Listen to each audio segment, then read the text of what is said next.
আজকের ক্লাসের প্রতিপাদ্য বিষয় হলো transmission and distribution of electrical power 2-এর রেগুলার পদ্ধতি অর্থাৎ দীর্ঘ পরিবহন লাইনের ক্যালকুলেশন যাকে আমরা বলতেছি দীর্ঘ পরিবহন লাইনের ক্যালকুলেশন যাকে আমরা বলতেছি রেগুলার পদ্ধতি।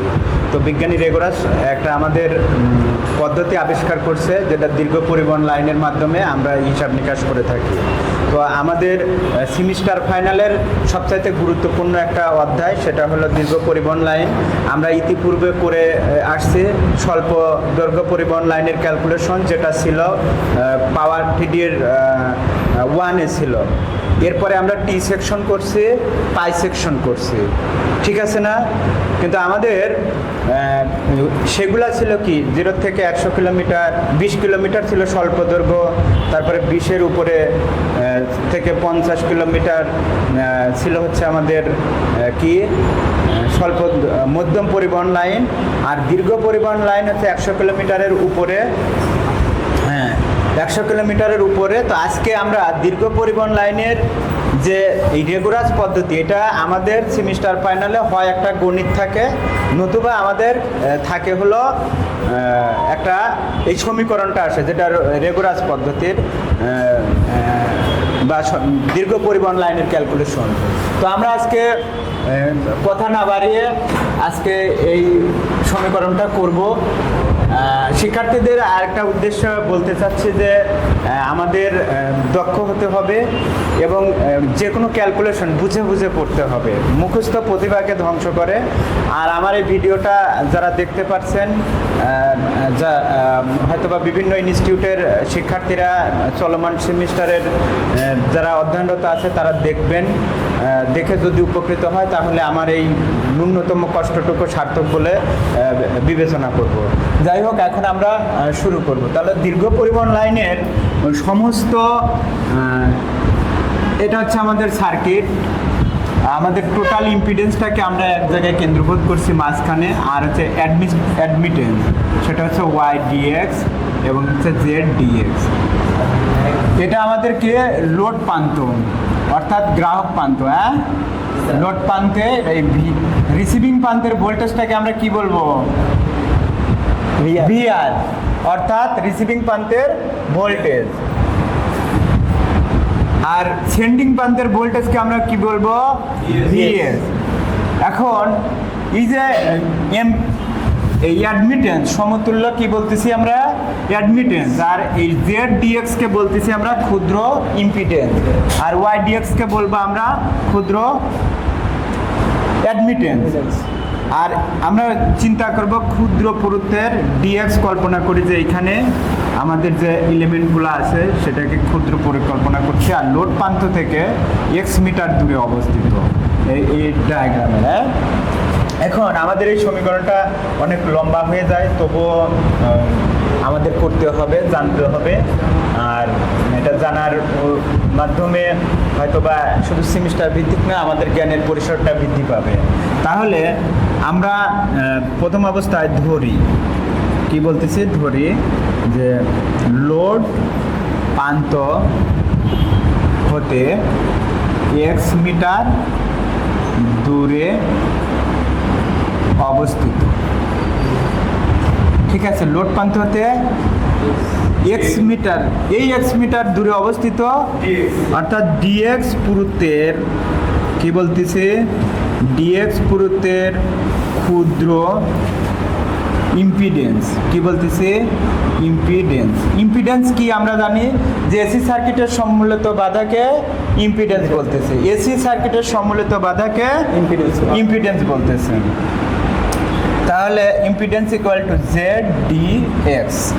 ডিএক্স পুরুত্বের ক্ষুদ্র admittance equal to Y dx. Dx পুরুত্বের ক্ষুদ্র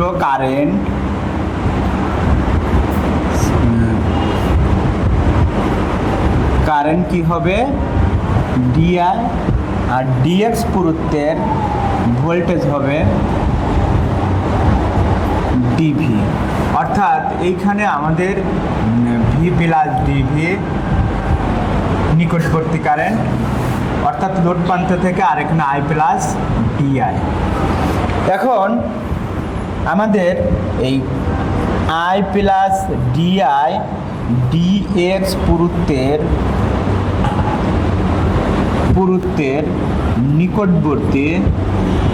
নিকটবর্তী কারেন্ট কি ডিআই এবং ভি প্লাস ডিভি ডিএক্স পুরুত্বের নিকটবর্তী ভোল্টেজ হবে ডিভি। কথা কি বুঝতে পারছি? অর্থাৎ এখানকার ক্ষুদ্র ভোল্টেজ হবে ডিভি আর এখানকার ক্ষুদ্র কারেন্ট হবে কি ডিআই। এটুকু আমরা বুঝতে পারছি। এখন আমরা দ্বিতীয় পেজে যাব।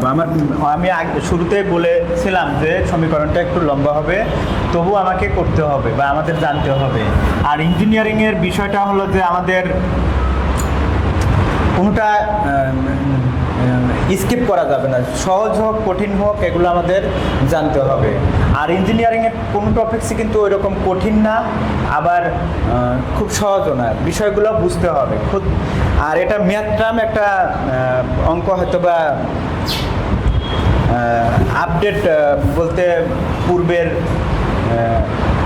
ক্যালকুলাস রিলেটেড অঙ্ক, এই জন্য হয়তো বা আমাদের শিক্ষার্থীরা খুব একটা সহজেই ধরতে পারে না মাথার মধ্যে। যাই হোক, এরপরে আমরা কি করব, তাহলে এই ডিভি সমান আমরা লিখতে পারি যে আই জেড ডিএক্স, অর্থাৎ কারেন্ট গুণন ইম্পিডেন্স। এটা আমাদের ভোল্টেজ, যেহেতু আমাদের ক্ষুদ্র এই জায়গাটা আমরা ডিএক্স পুরুত্ব কল্পনা করেছি, এজন্য আমাদের ভোল্টেজটা কি হচ্ছে, ক্ষুদ্রই হচ্ছে। কথা কি বুঝতে পারছি? আমরা জানি যে কারেন্ট এবং ইম্পিডেন্সকে গুণ করলে কি আসে, ভোল্টেজ আসে। যেহেতু আমাদের ক্ষুদ্র পুরুত্বের ডিএক্স কল্পনা করছি, আমাদের ভোল্টেজটা কি হবে, ডিভি, অবশ্যই ক্ষুদ্র ভোল্টেজ হবে। তাহলে আমরা এটাকে লিখতে পারি ডিভি ইকুয়াল টু আমরা কি লিখতে পারি, d x equal to i Z.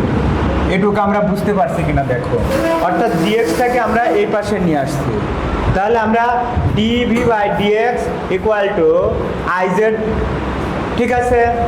আবার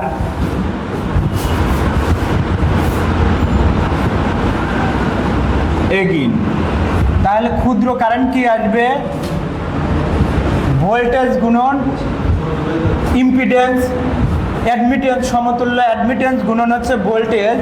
যেহেতু আমরা ক্ষুদ্র জায়গার অ্যাডমিটেন্স নিয়েছি, এজন্য ক্ষুদ্র কারেন্ট প্রবাহিত হবে, ঠিক আছে।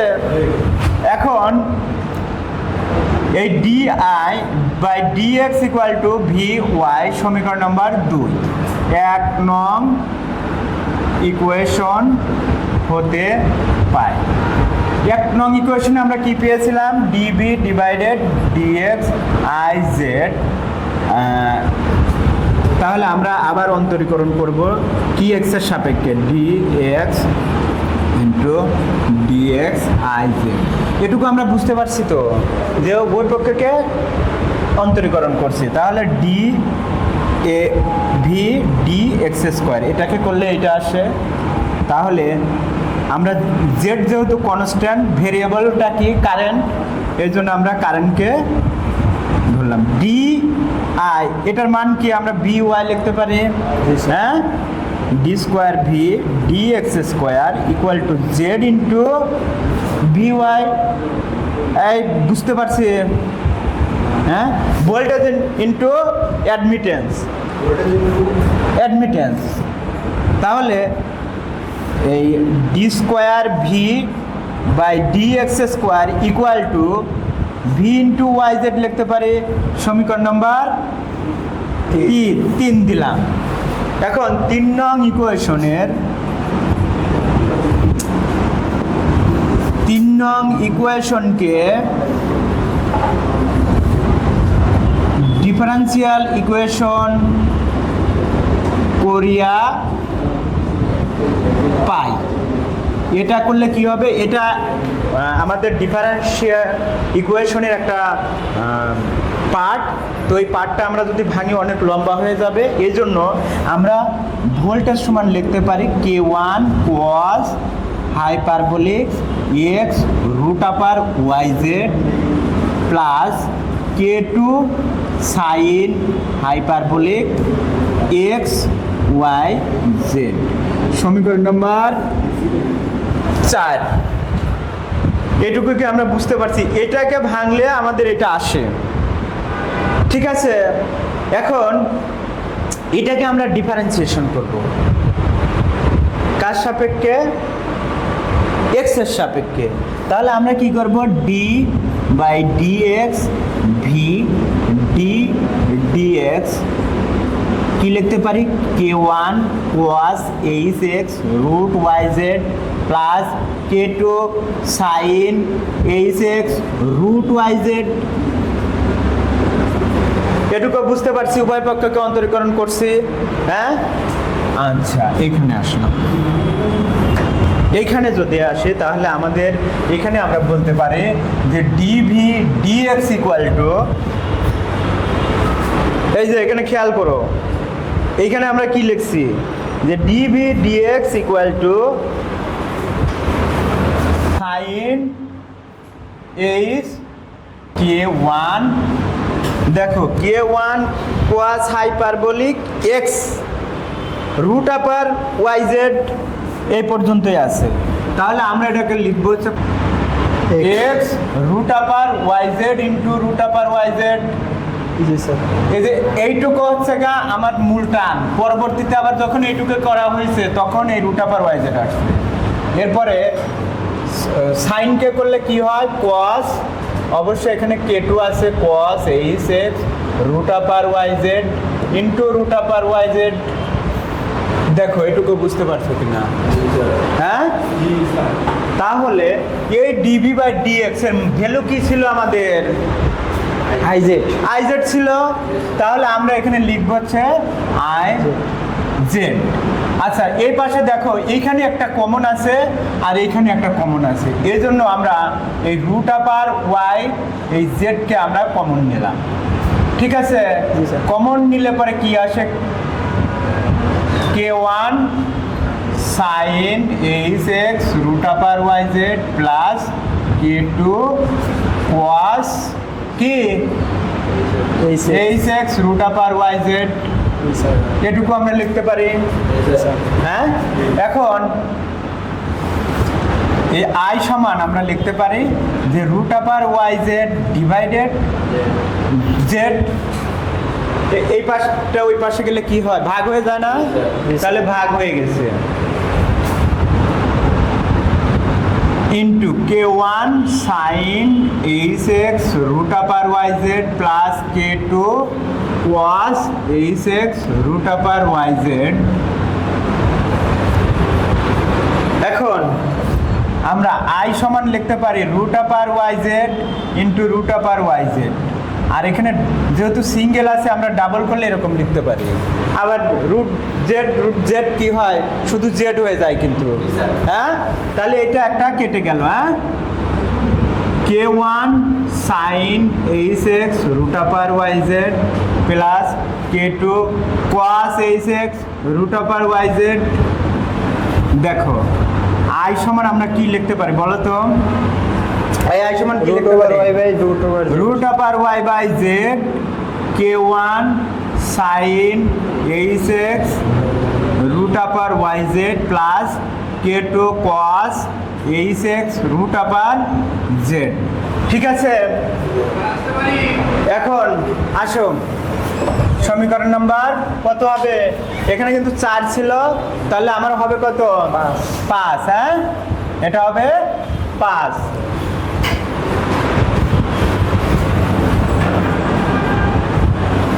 এটা 5 হবে, হ্যাঁ।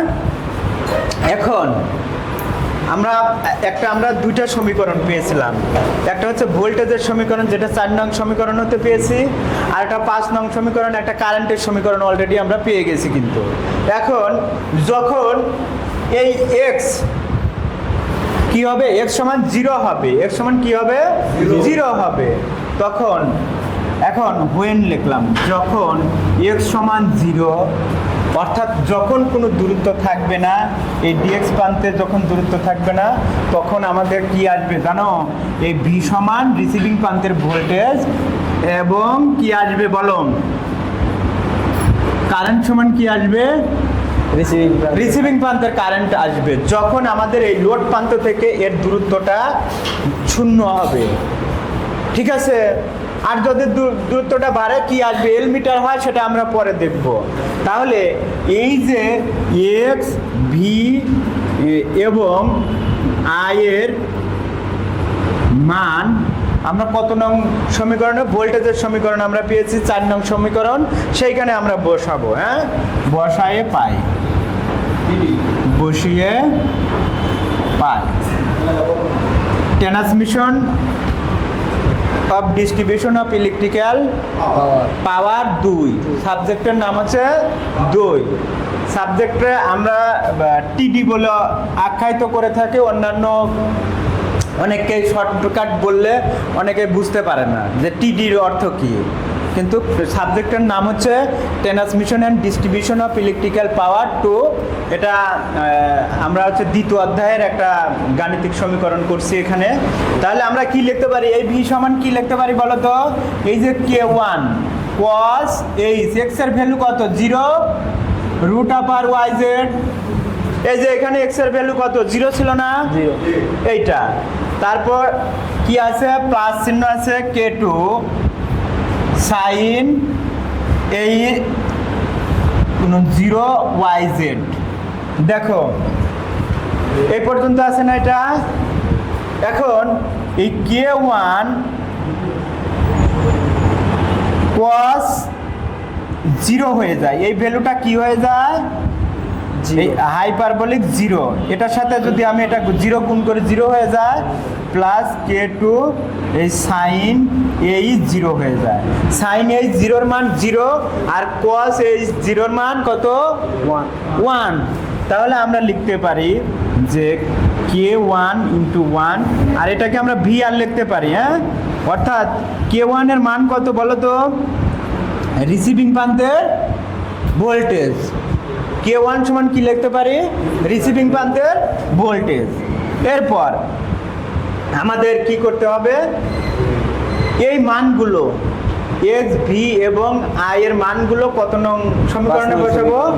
আমরা 5 নং সমীকরণে বসাবো। তাহলে আমরা পাচ্ছি আবার আমরা কি পাচ্ছি যে ওই আমরা আবার কি পাই যে, তাহলে আই সমান আমরা কি লিখতে পারি? Root upper y by z. এই খেয়াল করো, এই যে K1 এখানে দেখো, এই K1 এইখানে আমরা কি লিখতে পারি? K1 সাইন এই 0 না root upper Y Z plus K2 cos H 0 root upper Y Z. দেখো আমরা এখান থেকে আমরা দেখছিলাম যে সাইন হাইপারবোলিক 0 এর ভ্যালু কি ছিল? 0। তাহলে আমাদের এই ভ্যালুটা 0 হয়ে যাবে, তাহলে আমাদের এই ভ্যালুটা আসবে 1। হ্যাঁ, তাহলে ইকুয়াল টু আমরা আই সমান আই আর লিখতে পারি, root upper y by z লিখতে পারি। দেখো ওয়াই বাই জেড লিখছি।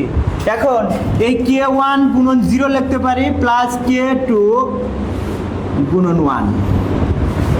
ওকে, এখন আই আর সমান আমরা কি লিখবো? দেখো যে K1 এই যে root upper y by z, ঠিক আছে। সরি, K2 সমান লিখতে হবে, কিন্তু এই ভ্যালুটা 0 হয়ে যাবে আর এর সঙ্গে যখন গুণ হয়ে যাবে শুধু K2 আসবে। হ্যাঁ, তাহলে আমরা এইখানে কি পাই? এইখানে আমরা পাচ্ছি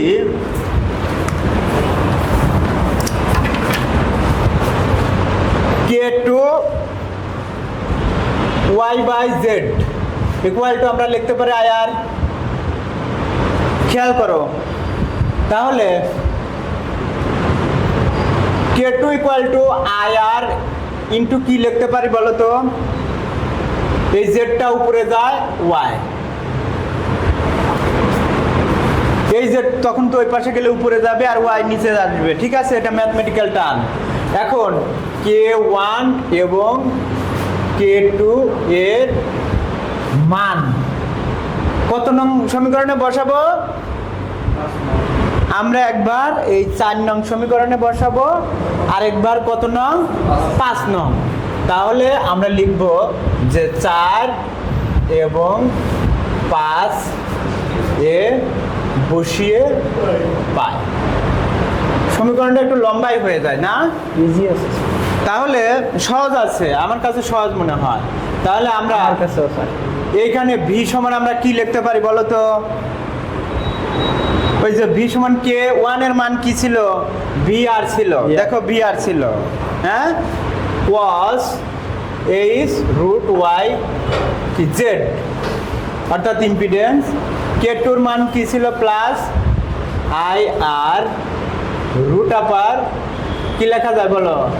Z by y sine H x root upper z. এবং আই সমান আমরা কি লিখতে পারি বলো তো? এই যে আই সমান এখানে লেখা আছে কিন্তু, হ্যাঁ, অর্থাৎ y by z. K one এর মান কি ছিল? V r sine H x root upper Y Z plus k টুর মান কি ছিল? I r into root over z by z by y, right. কি লিখতে পারি? cos h x root upper Y Z. এখন আমরা একটু ইয়ে করব, গুণ করব, অর্থাৎ ওয়াই বাই জেড। দেখো, ওয়ালাইকুম সালাম, আসো, H x root upper Y Z. দেখো এখন এখানে আমি গুণ করলাম আই আর, এইটা এখানে গুণ করে দিলাম কিন্তু y by z into z by y. খেয়াল করো, cos h x root upper Y z, এটা কাটা যায় কিন্তু, বুঝিনি স্যার এই লাইন। হ্যাঁ, কোথায় বুঝতে পারো না? এই লাইনটা স্যার। এইটা এটার সঙ্গে গুণ করব, এটা এটার সঙ্গে গিয়ে গুণ হবে, আলাদা আলাদা আমাদের গুণ হবে। তাহলে গুণ হওয়ার পর দেখো y by z root upper v r sine H x root upper z plus i r cos h x root upper z. ঠিক আছে, এই পর্যন্ত ক্লিয়ার কিনা? স্যার সমীকরণটা অনেক বড় মনে হলেও আমার কাছে কিন্তু অনেক সহজ মনে হয়। কথা কি বুঝতে পারছো? হ্যাঁ, অনেক সহজ মনে হচ্ছে না? এরপরে দেখো যে এইটা আমরা কি কারেন্টের সমীকরণ পেলাম, আর এটা আমাদের কি সমীকরণ পেলাম? এইটা আমি সমীকরণ দিলাম কত? 5, 6 দিলাম, এইটা দিলাম আমি 7। এখন যদি আমাদের দেখো যে লোড প্রান্ত থেকে যদি আমাদের দূরত্বটা কি আসে 0 কিলোমিটার হয়, তখন কিন্তু আমাদের ভোল্টেজের সমীকরণ ওইটা আসবে। আর যদি বলি না এখন এল মিটার দূরত্ব অবস্থিত, তাহলে আমরা কি পাবো? যে এক্স সমান যদি এল হয়, একটা নির্দিষ্ট দূরত্বে হয়, তখন কি হবে? যদি একটা নির্দিষ্ট দূরত্বে হয় তখন ভি সমান হবে ভিএস এবং আই সমান হবে কি? আইএস। ঠিক আছে, এইখানে এসে আমরা তো এটা কি, এটা কিন্তু সেই ভোল্টেজ, একটা সামান্য ভোল্টেজ ছিল, সেই ভোল্টেজটা এটা ছিল ক্ষুদ্র অ্যাডমিটেন্স, এটা ছিল ক্ষুদ্র ইম্পিডেন্স। তাহলে যদি তাই হয় তাহলে আমরা লিখতে পারি যে রুট আপার ওয়াই জেড ছিল ক্ষুদ্র কি রেজিস্ট্যান্স, একটা যথাসামান্য অ্যাডমিটেন্স এবং ইম্পিডেন্স। এখন আমি যদি এখানে এল এক্স এর জায়গায় যে কোন রাশিটাকে যে x root upper Y Z সমান আমরা লিখতে পারি, তাহলে এক্স এর স্থলে এল লিখবো। এখন এই ভিতরে যখন লিখবো এল স্কোয়ার লেখা যায়, আবার কেটে বাইরে আসলে ওয়াই জেড হয়। দেখো ইকুয়াল টু এইখানে লেখা যায় যে ওয়াই গুণন এল ইন্টু ইম্পিডেন্স গুণন এল। সমগ্র দৈর্ঘ্যের উপর যখন আমাদের অ্যাডমিটেন্সের উপর যখন এই দৈর্ঘ্যটা গুণ হবে, তাহলে আমরা একটা বড় ধরনের সামগ্রিক কি পাবো? অ্যাডমিটেন্স পাবো, যেটাকে ওয়াই দ্বারা ডোনেট করতেছি, আমরা মিনিং করতেছি। এবং এই যখন এই সমগ্র দৈর্ঘ্যের উপর আমরা যে কি করব, এই ইম্পিডেন্সকে গুণ করব, তখন সামগ্রিক একটা কি পাবো? ইম্পিডেন্স পাবো। কথা কি বুঝাইতে পারছি? অর্থাৎ এটা হবে বড় হাতের জেড। ব্যাপারটা সহজ হচ্ছে কিনা দেখো। আবার আমাদের রাশির মধ্যে যেগুলো আছে সেই টার্মগুলোকে আমাকে হাইলাইট করতে হবে। এই রাশির মধ্যে কি আছে, ওয়াই বাই জেড আছে এখানে, তাহলে ওয়াই বাই জেড যদি আমাদের থাকে, আমরা এখানে স্মল ওয়াই এবং স্মল জেড উভয় পক্ষকে যদি আমরা এল দ্বারা গুণ করি, এতে মানের কোনো পরিবর্তন হবে না, এল এল তো কাটাই যাবে শেষ পর্যন্ত। তাহলে এটাকে আমরা লিখতে পারি ওয়াই বাই জেড, আর না ওয়াই বাই না, এই বড় হাতের জেড, ঠিক আছে। আচ্ছা, এইখানে যদি এইটা আসে, আরেকটা টার্ম কোথায়, এখানে জেড বাই ওয়াই ছিল, তাহলে অনুরূপভাবে ওইটা উল্টানো যাবে, অর্থাৎ আমরা এটাকে আবার লিখতে পারি, জায়গায় পাচ্ছি না, বুঝছো। আচ্ছা, আবার আমরা কি লিখতে পারি, এই যে জেড বাই ওয়াই এটাকে যদি আমরা করি রুট আপান এই Z into L by Y into L, তাহলে এটাকে আমরা লিখতে পারি যে জেড বাই ওয়াই, ঠিক আছে। তাহলে এখন আমরা মূল ভি এর সমান কি লিখতে পারি বলো, ভি এর সমান দেখো যে লিখতে পারি, এইখানে আমরা যখন এটা কল্পনা করব, এইখানে আমাদের ভি আর থাকবে cos, দেখো এইচ বড় হাতের ওয়াই জেড, এখানে একটা এক্স ছিল, দেখো ভি আর cos এইচ, এইখানে আমরা কি লিখবো, বড় হাতের ওয়াই জেড লিখবো। এই খেয়াল করো, এইখানে ওয়াই জেড লিখবো প্লাস এই আই আর, এইখানে আমরা কি লিখবো, বড় হাতের z by y sine root over y z. এটা হচ্ছে ভোল্টেজের সমীকরণ, সামগ্রিক ভোল্টেজের সমীকরণ, আবারও বলতেছি। এরপরে আমরা এখানে লিখবো আই আর সমান, তাহলে কি লিখবো বলো, আই আর সমান লিখবো, দেখো এইখানে কি আছে, এই যে আমাদের 7 নং সমীকরণে এইখানে আছে, দেখো যে ওয়াই কি লিখবো, জেড বি আর sine H root Y Z, বড় হাতের কিন্তু হবে। তোমরা অনেক সময় এগুলো, আমি অনেক খাতা দেখছি বোর্ডের, দেখছি যে এলোমেলো আছে, সেইখানে তারা ছোট হাতের অক্ষর এবং বড় হাতের অক্ষরগুলো ভুলায় ফেলছে। এখন আমি ওখানে গিয়ে আটকে যাই যে নাম্বার দিব কি দিব না, আদৌ তো ভুল হয়েছে, ইঞ্জিনিয়ারদেরকে এইটুকু ভুলও করা যাবে না, ঠিক আছে। এরপরে আমাদের এইখানে দেখো প্লাস এই যে i r cos h root Y z, আমাদের কাঙ্ক্ষিত এই এটা কিন্তু আইএস হবে, রিসিভিং প্রান্তের ভোল্টেজ হবে, কেন এটা সামগ্রিক ভোল্টেজ হবে, সেন্ডিং প্রান্তের ভোল্টেজ। তাহলে আমাদের এই সমীকরণটা অনেক লম্বা হয়ে গেলেও দেখা যাচ্ছে যে এটা যদি গতানুগতিকভাবে আমরা বাসায় গিয়ে প্র্যাকটিস করি, তাহলে এটা অনেক ভালো হবে। আশা করব যে এই অধ্যায়ের পঠিত বিষয় আমরা বারবার প্র্যাকটিস করব। তারপরে আমি যেহেতু এই ভিডিওর এই ক্লাসটা যেহেতু রেকর্ড করছে, আপনারা যারা দেখবেন, যদি কোনো সমস্যা থাকে অবশ্যই কমেন্ট বক্সে লিখবেন, আমি আলাদাভাবে বোঝানোর চেষ্টা করব। আর সামগ্রিক কথা বলার মধ্যে হয়তো বা কিছু স্লিপ অফ টার্ন থাকতে পারে, এই জন্য ক্ষমা সুন্দর দৃষ্টিতে দেখবেন। আর শিক্ষার্থীদের উদ্দেশ্যে বলবো, আমরা একটাই লক্ষ্য হতে হবে, দক্ষ।